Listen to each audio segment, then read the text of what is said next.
In this lecture, we learn about the normalize effect. Generally, people think that normalize effect is for increasing the volume level of the audio, but that is not 100% true. Normalize effect adjusts the volume level of the audio, so it may increase or decrease the volume level. Let me show you how it can decrease the volume level first. Then I will show how it is increasing the volume. I have an example of a bad recording here. There is a sudden spike in the waveform. A waveform is a visual representation of your audio. As you gain experience in the audio editing, you can spot issues just by looking into a waveform. The amplitude or volume level of the audio can be understood from the waveform height. That means the taller a waveform is, the louder the sound will be. The loudest point of any audio is called the peak of the audio. Peak is an important term as it is used in many places. So remember, the loudest point of any audio is called its peak. Normalization is a process to adjust this peak. This peak is already touching 0 dB. If I play this part, you will see it in the meter. The maximum volume level an audio can have is 0 dB. This peak reached the maximum, though I lowered the volume from my video editing software so it doesn't hurt your ear.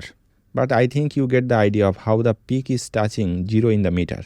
There is no positive volume level in Audacity or other editing software, so this audio is already at its maximum volume level. What will happen if I normalize this now? Select the audio and go to the normalize effect. I'll go back to the default settings for normalize. At this moment, we are interested on this peak amplitude value. It is -1 dB. If I apply these settings, the new peak amplitude will be -1, which was 0 before. For this audio, that would mean a 1 dB decrease in the peak. Let's apply this.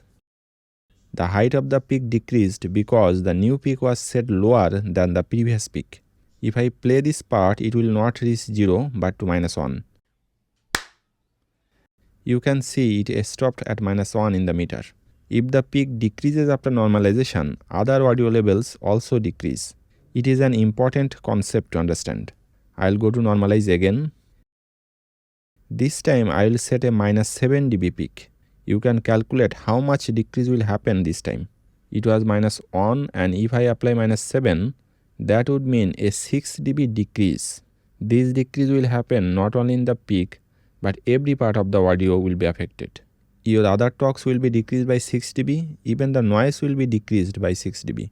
I will apply this and you can see what happens to the overall waveform. You see the overall waveform shrunk because after normalize, the volume level decreased.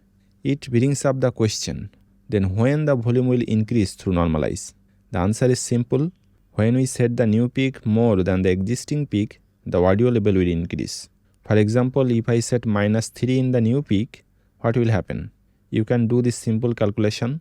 The previous peak was -7, and if the new peak is -3, then a 4 dB increase will happen. That's why you will have a more noisy audio after normalize. If the volume level increases after normalize, everything will increase. It is the fundamental concept of normalize.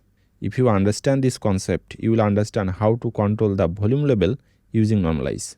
This audio was an extreme example. If you record audio following the best practices, you will get a waveform like this. I will apply normalize to this one. The ideal value of peak amplitude varies from platform to platform. In general, -3 dB is an accepted value. I will discuss later which platform requires how much peak. Keep the remove DC offset checked. I will apply these settings and the overall loudness will increase because the current peak is below -3 dB for this waveform. You can see the waveform grew vertically. I hope you now understand the concept of normalization.